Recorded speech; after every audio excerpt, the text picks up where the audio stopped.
Con relación a la presencia de Dios, el hermano Lawrence escribe lo siguiente: la presencia de Dios es la concentración de la atención del alma en Dios, recordando que Él está siempre presente. Conozco a una persona que por 40 años ha practicado la presencia de Dios, a lo cual ha llamado de maneras diferentes. A veces la llama un hecho sencillo, un conocimiento claro y distintivo de Dios, y a veces lo nombra una visita vaga y una mirada general y amorosa al Altísimo, una añoranza de Él. También se refiere a esta práctica como atención a Dios, comunión silenciosa con Dios, confianza en Dios, o la vida y la paz del alma. Para resumir, esta persona me ha dicho que todos estos son sinónimos de la presencia de Dios y que se convierten en algo natural para Él. Mi amigo dice que para morar en la presencia de Dios ha establecido una dulce comunión con el Señor en la que su espíritu mora, sin mucho esfuerzo, en la sosegada paz de Dios. En este reposo Él está lleno de una fe que lo prepara para tratar con cualquier cosa que se le presente. Esto es lo que llama la presencia real de Dios, que incluye cualquier y todo tipo de comunión. Es decir, que una persona que anda en la tierra puede estar con Dios en el cielo. A veces puede vivir como si nada ni nadie estuviera en la tierra, solo Él y Dios. Amorosamente habla con Dios donde quiera que va. Le pregunta por todo lo que necesita y se regocija con Él de mil maneras diferentes. No obstante, debe darse cuenta de que esta conversación con Dios ocurre en la profundidad y centro del alma. Es allí que el alma habla a Dios de corazón a corazón y siempre mora en una grande y profunda paz que disfruta en Dios. Los problemas que pasan en el mundo se pueden convertir en una llama insignificante que salta de la hoguera. El alma puede retener su paz interior en Dios. La presencia de Dios es la vida y el alimento del alma, que se pueden adquirir con la gracia de Dios. Aquí están los medios para obtenerla. Vamos a leer de esos medios en la próxima sesión. Pero estamos hablando ahora acerca de la sencillez, acerca de las diferentes perspectivas con relación a las riquezas, y que nosotros debemos tener como hijos de Dios es la perspectiva divina, de que la riqueza es controlada por Dios. Y Dios, como el dueño de todo, el dueño del universo, es dueño nuestro. Y Él con mucho gusto asume la responsabilidad de cuidarnos a nosotros. En Filipenses 4, versículo 19, el apóstol Pablo nos dice: mi Dios pues suplirá todo lo que os falta conforme a sus riquezas en gloria en Cristo Jesús. Aquí vemos que Pablo aprendió a practicar la disciplina de la sencillez. Él confiaba plenamente en Dios y él tenía esa perspectiva con relación a la riqueza, que Dios controlaba todo, era el dueño de todo y confiaba que Dios iba a suplir todas sus necesidades. Lo que la iglesia no estaba supliendo para él, o Dios a través de ella, Dios lo haría por otro medio. Pablo contaba con eso. La pregunta para nosotros es: ¿a qué amo sirve usted? ¿A Dios o a las riquezas? Eso se basa en Mateo capítulo 6, la última parte del capítulo. Esta es una decisión que debemos de tomar, que usted debe hacerse deliberadamente. Usted es un cristiano y técnicamente pertenece a Dios, pero seguirá experimentando un conflicto dentro de su ser hasta que decida consciente y deliberadamente ser servidor de Dios en todas las actividades diarias de su vida. Ese es el proceso de la formación espiritual, de ir entregándonos más y más a Dios. Y en la medida que no lo hemos hecho, sentimos ese conflicto, esa lucha interna en nosotros. Dios quiere oír de nosotros las siguientes palabras: no soy mi propio dueño, soy propiedad tuya, Dios. Es mi responsabilidad servirle a usted y es su responsabilidad tener cuidado de mí. Y yo me comprometo a vivir por ese principio. Vamos a leer dos pasajes en las cartas a los Corintios. El primero se encuentra en la primera carta, capítulo 4, 1 Corintios, capítulo 4, versículos 1 y 2. Y aquí el apóstol Pablo nos dice: así pues, ténganos los hombres por servidores de Cristo y administradores de los misterios de Dios. Ahora bien, se requiere de los administradores que cada uno sea hallado fiel. Aquí vemos dos cosas o dos puntos. El primero es que el convertirse en siervo, como dice el apóstol Pablo aquí, que son servidores de Cristo, eso los ha hecho a ellos terminar su búsqueda de significación. Porque ya entienden cuál es su postura delante de Dios, cuál es su propósito, su objetivo, su significado, su papel, su función en el mundo. Estamos aquí como siervos de Dios. Estamos aquí para estar en comunión con Él, para ser transformados en su imagen, para andar a su lado, bajo su protección, y servirlo y glorificarlo en todo lo que hacemos. Así que cuando nosotros entendemos eso, ya terminamos nuestra búsqueda.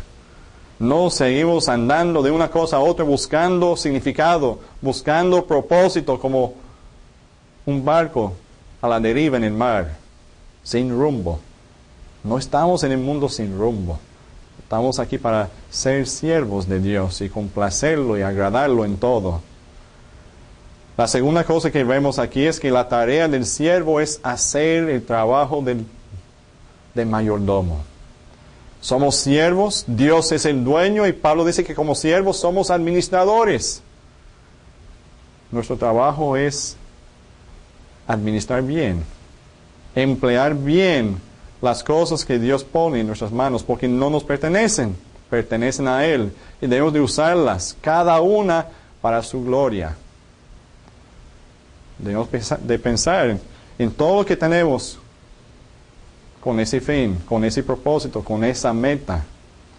No importa lo que tenemos: casa, carro, bienes, ropa, trabajo, hijos, esposa, esposo, tiempo, conocimiento, estudios, nuestro cuerpo físico, nuestra existencia, todo pertenece a Dios. Y nosotros no somos más que administradores de todas estas cosas. Un segundo pasaje se encuentra en 2 Corintios capítulo 4, versículos del 1 al 7. Y aquí nos dice el apóstol Pablo, nuevamente: por lo cual, teniendo nosotros este ministerio según la misericordia que hemos recibido, no desmayamos. Antes bien renunciamos a lo oculto y vergonzoso, no andando con astucia, ni adulterando la palabra de Dios, sino por la manifestación de la verdad, recomendándonos a toda conciencia humana delante de Dios. Pero si nuestro evangelio está aún encubierto, entre los que se pierden está encubierto, en los cuales el Dios de este siglo cegó el entendimiento de los incrédulos, para que no les resplandezca la luz del evangelio de la gloria de Cristo, el cual es la imagen de Dios. Porque no nos predicamos a nosotros mismos, sino a Jesucristo como Señor, y a nosotros como vuestros siervos por amor de Jesús. Porque Dios, que mandó que de las tinieblas resplandeciese la luz, es el que resplandeció en nuestros corazones para iluminación del conocimiento de la gloria de Dios en la faz de Jesucristo. Pero tenemos este tesoro en vasos de barro, para que la excelencia del poder sea de Dios y no de nosotros. Aquí vemos también dos cosas más. La primera cosa que vemos es que no hay condiciones en el corazón de este siervo de Pablo. Y no debe haber condiciones en nuestros corazones tampoco como siervos de Dios. No podemos decir: bueno, Señor, yo voy a ser tu siervo, yo acepto ese papel, esa función en mi vida, pero aquí están mis condiciones. La sencillez no se practica así. La sencillez entienda que nosotros pertenecemos a Dios. Y como hijos de Dios, Como criaturas de Dios, nosotros somos sus siervos y administradores. Él se va a encargar de cuidarnos, de darnos todo cuanto necesitamos en la vida. Y nosotros vamos a entregarnos por completo a su servicio sin condiciones.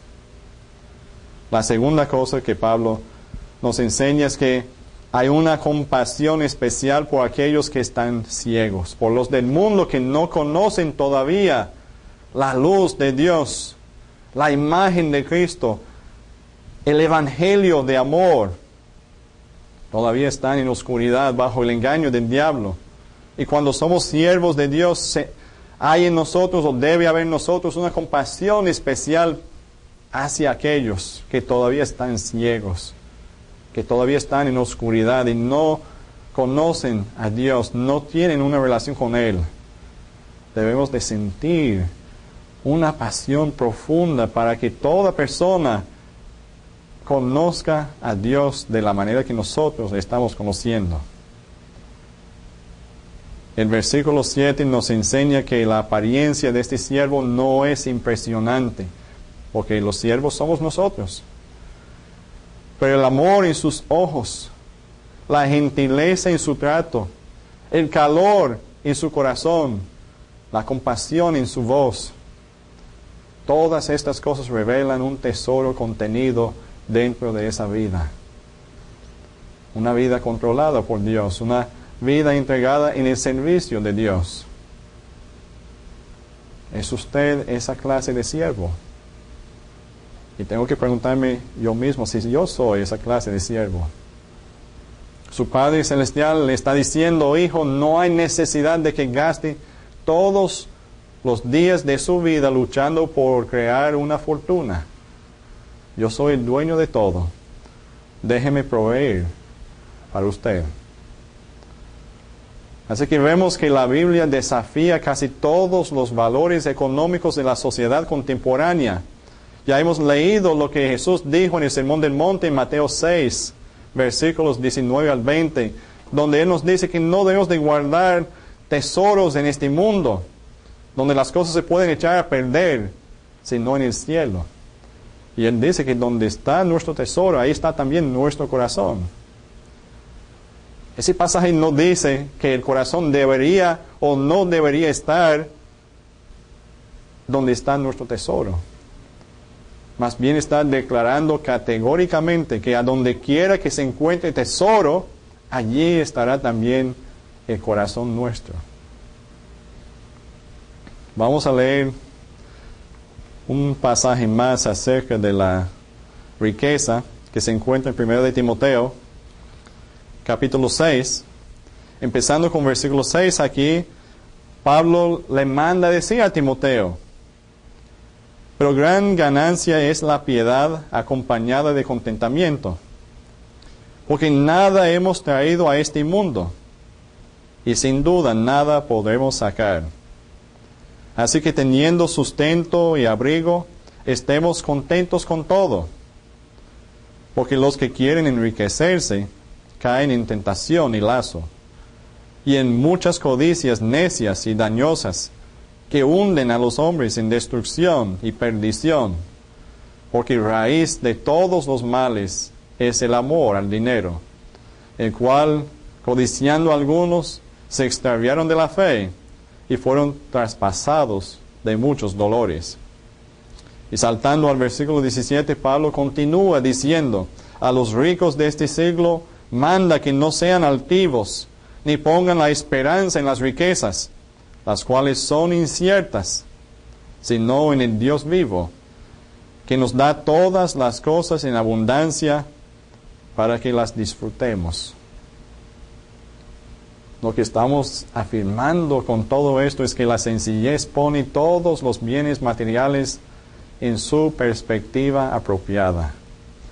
En Filipenses 4, versículo 12, Pablo nos ayuda con esta perspectiva, diciendo: sé vivir humildemente y sé tener abundancia.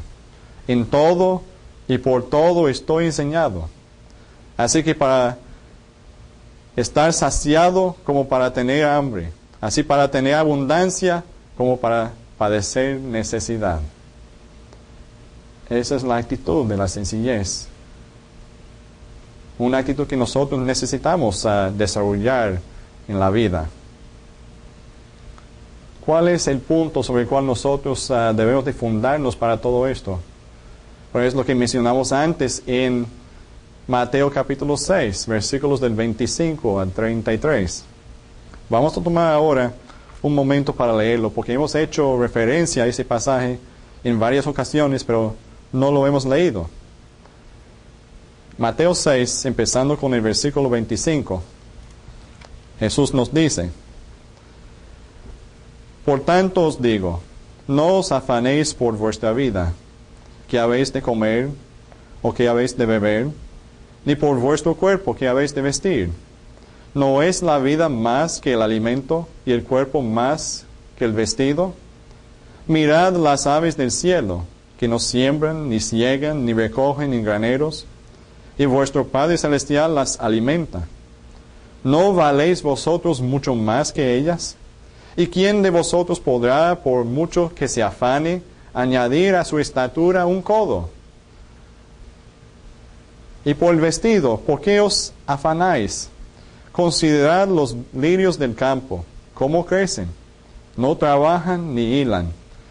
Pero os digo que ni aun Salomón con toda su gloria se vistió así como uno de ellos. Y si la hierba del campo que hoy es y mañana se echa en el horno, Dios la viste así, ¿no hará mucho más a vosotros, hombres de poca fe? No os afanéis, pues, diciendo qué comeremos, o qué beberemos, o qué vestiremos, porque los gentiles buscan todas estas cosas. Pero vuestro Padre Celestial sabe que tenéis necesidad de todas estas cosas. Mas buscad primeramente el reino de Dios y su justicia, y todas estas cosas os serán añadidas. El punto central para la disciplina de la sencillez es buscar primeramente el reino de Dios y su justicia.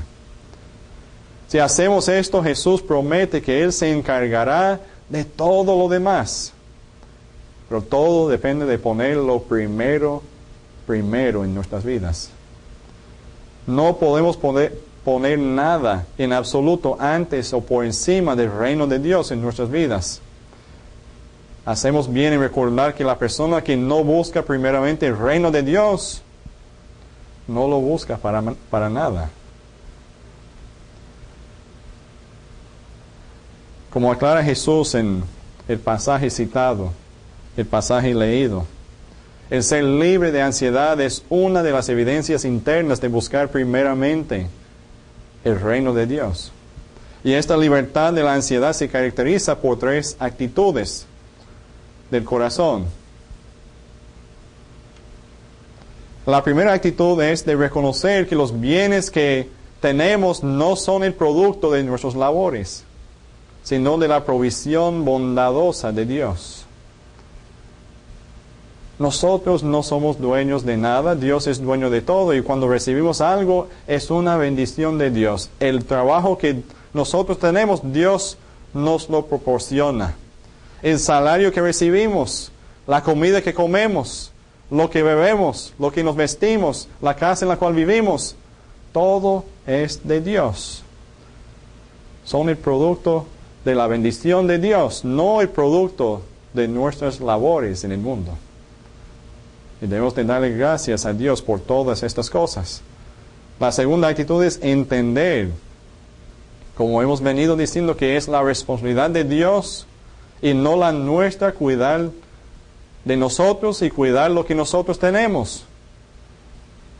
Nosotros nos preocupamos grandemente muchas veces cuando acumulamos unos pocos bienes de cómo vamos a protegernos, cómo vamos a proteger todo lo que tenemos. Levantamos muros, hacemos cosas, compramos sistemas de protección, alarmas y esto y lo otro, tratando de proteger las cosas que tenemos, pero esas cosas pertenecen a Dios. No estoy diciendo que vamos a descuidar o menospreciar o maltratar lo que Dios pone en nuestras manos. Somos sus siervos, administradores de sus bienes. Vamos a cuidarlos. Pero el trabajo principal de cuidarlos es de Dios. Si algo nos sucede, si perdemos dinero, si se quema la casa, Dios lo sabe y sabe que seguimos teniendo necesidad y va a cuidar de nosotros de una u otra manera. Tenemos que reconocer y entender ese punto. Y la tercera actitud es mantener nuestros bienes, nuestros, entre comillas en realidad, a la disposición de los demás. Tenemos que pensar, ¿por qué Dios me ha dado lo que yo tengo en este mundo? Los bienes que yo tengo, ¿cuál es el propósito de entregar en mis manos esos bienes? Dios quiere que yo los utilice para servir a Él y a los demás. Si yo tengo y tengo para compartir con otro y otro está en necesidad, debo hacerlo. Dios quiere que yo lo haga. Todo lo que yo tengo no es para yo quedarme con eso y ser egoísta, sino de utilizar lo que yo tengo para ayudar a otros, para satisfacer sus necesidades, para servirlos y ser la imagen de Cristo en su vida.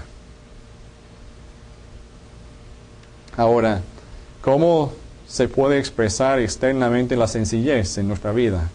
Quiero ofrecerles algunas sugerencias aquí también. Y la primera es, como hemos dicho, la realidad interna de la sencillez no es una realidad hasta que haya una expresión externa. Así que no podemos decir que vamos o estamos practicando la sencillez si no hay una manifestación externa. Necesariamente tiene que haber una manifestación en nuestro modo de vivir. Para practicar un poco más perfectamente la sencillez le ofrezco estas sugerencias. La primera es, compre cosas para su utilidad y no para su estatus. Yo creo que no importa en qué país del mundo vivimos, donde nos encontramos, siempre existe el estatus, los niveles, la importancia que la gente asigna a las personas de acuerdo al nivel donde se colocan o donde se encuentran en la cultura, en la sociedad donde están viviendo. Y a veces compramos cosas de acuerdo a eso, creyendo que podemos, mediante lo que tenemos, dar la impresión, la apariencia de estar en un nivel quizás superior a donde estamos. No compramos una cosa porque la necesitamos y va a ser útil en nuestra vida y satisfacer alguna necesidad. Muchas veces compramos la cosa para que otros vean que a mí me van bien las cosas. No debemos de comprar cosas con esa actitud. Compre cosas para su utilidad, si son necesarias, si van a ser útiles, si usted va a utilizar, a usar, a emplear esa cosa en su vida, no para ser visto de los hombres. También rechace cualquier cosa que está produciendo una dependencia en usted. Muchas veces también nosotros tenemos este problema. Hay cosas, bienes a los cuales estamos atados, o quizás es simplemente los bienes en general que somos atados. Hay en algunos países adictos a hacer compras, que compulsivamente van comprando cosas porque al comprar una cosa reciben un gozo en su alma, en su interior, y les gusta sentirse así, y siguen comprando y comprando y comprando y comprando cosas.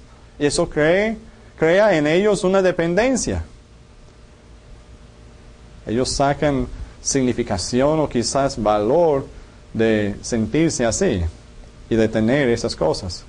Pero rechace cualquier cosa que está produciendo una dependencia en usted. También cultive el hábito de regalar cosas a otras personas. Las cosas que tenemos, como dijimos antes, debemos de mantenerlas siempre a disposición de los demás.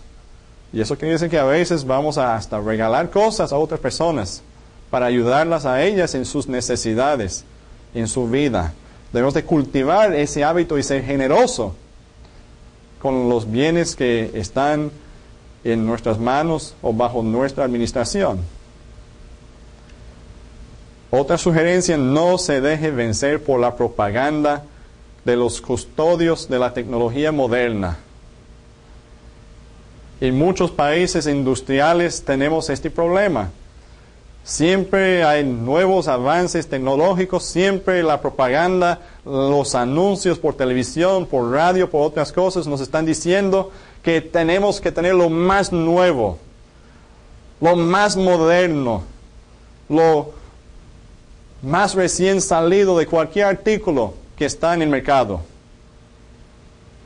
Y a veces nosotros creemos la propaganda y nos endeudamos tratando de comprar lo más nuevo, cuando en realidad estamos violando el primer punto. Estamos haciéndolo no porque realmente va a ser útil para nosotros en nuestra vida, sino para ser visto de los demás. Si yo tengo lo más nuevo, entonces otros me van a mirar y van a decir, bueno, mire a Alan. Él sí está haciendo bien la vida, él es un éxito. La cosa le va bien porque él anda con eso, él tiene eso en la vida. Eso pasó con los teléfonos celulares en muchas partes del mundo. Todo el mundo andando con el teléfono en su oído. No porque era tan útil, tan necesario estar hablando con alguien del otro lado, sino porque habían comprado la mentira de la propaganda, de la tecnología más avanzada. Vamos a seguir con estas sugerencias de las expresiones externas de la sencillez al inicio de nuestra próxima sesión.